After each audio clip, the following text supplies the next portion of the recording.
Friends, कमल SSC short hand channel में आपका स्वागत है। आज रामधारी गुप्ता खंड 2 एक्सरसाइज 28 का डिक्टेशन देंगे।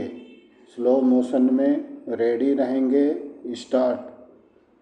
महोदय, पिछले कुछ वर्षों से पर्यावरण की सुरक्षा के बारे में एक उत्साहजनक जागरूकता देखने को मिल रही है।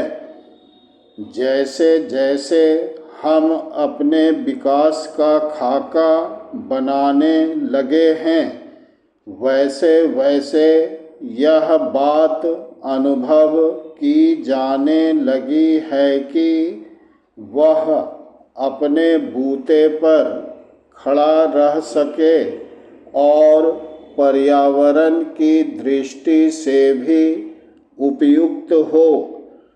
अपने देश की जनता के प्रति हमारा यह दायित्व है कि हम अपनी प्राकृतिक संपदा की रक्षा करें अपने प्रयासों द्वारा, और यदि आवश्यक हो तो विदेशी टेक्नोलॉजियों का उपयोग करके हमें पर्यावरण के विनाश की समस्याओं को हल करने की चेष्टा करनी चाहिए।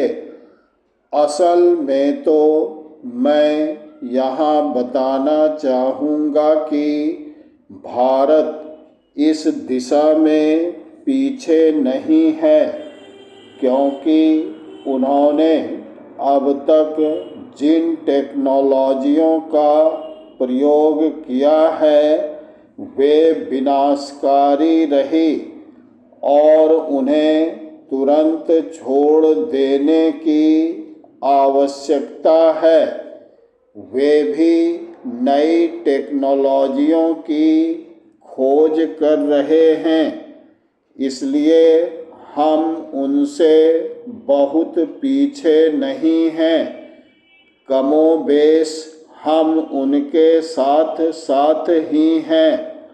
इसलिए हम सबके लिए, अन्य देशों के लिए भी और हमारे देश के लिए भी यह संभव होगा कि हम मिलकर समूचे विश्व के लिए, इस पृथ्वी ग्रह के लिए अपना योगदान दें, ताकि मिलजुल कर सहयोग से हम पर्यावरण की रक्षा के उपाय ढूंढ सकें।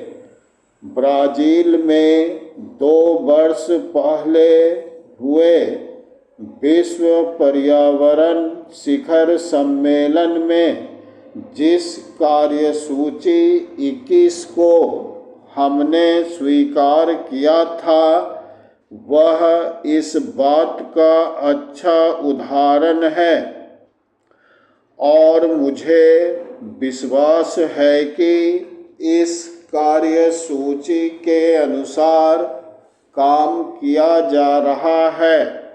यद्यपि कोई भी काम बिना कठिनाइयों से भरा नहीं होता, विशेषकर जब इसे जटिल विश्व में एक जटिल स्थिति में लागू करना पड़े।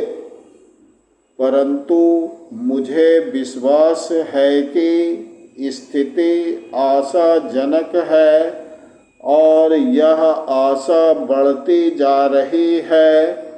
और जहाँ तक विश्व के पर्यावरण के भविष्य का सवाल है, वह पहले जैसा अंधकारमय नहीं है।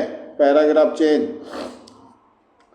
ऐसी टेक्नोलॉजियों को अपनाना संभव होना चाहिए जिनसे पर्यावरण के बेहतर स्तर कायम हो सके, प्राकृतिक संसाधनों को संरक्षण मिल सके और व्यर्थ पड़ी चीज़ों की बेहतर व्यवस्था हो सके। पहल करने के ऐसे कई उदाहरण मिलते हैं जिनसे पर्यावरण को होने वाले खतरे को रोका जा सका है और लागत की दृष्टि से भी वे प्रभावशाली सिद्ध हुए हैं। इस बड़े चिंतनीय विषय पर विचार करते समय हम सबको मिलजुल कर प्रयास करना होगा।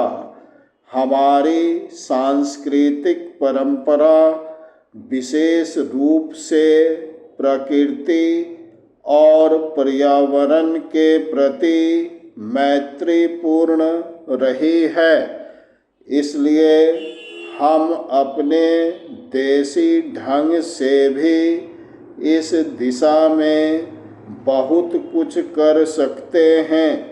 मैं जानता हूँ कि सुधारों का यह मार्ग फूलों की सेज नहीं है, विशेषकर इतने बड़े आकार के एक लोकतंत्री देश में। जिस देश ने भी इस दिशा में चेष्टा की है, यह उनके लिए बड़ा दुष्कर कार्य सिद्ध हुआ है।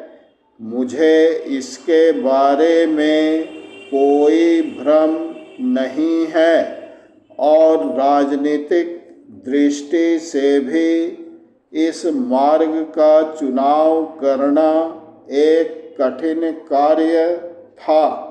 फ्रेंड्स, आपको हमारा ये वीडियो अच्छा लगे तो इसे लाइक करेंगे और हमारे चैनल को सब्सक्राइब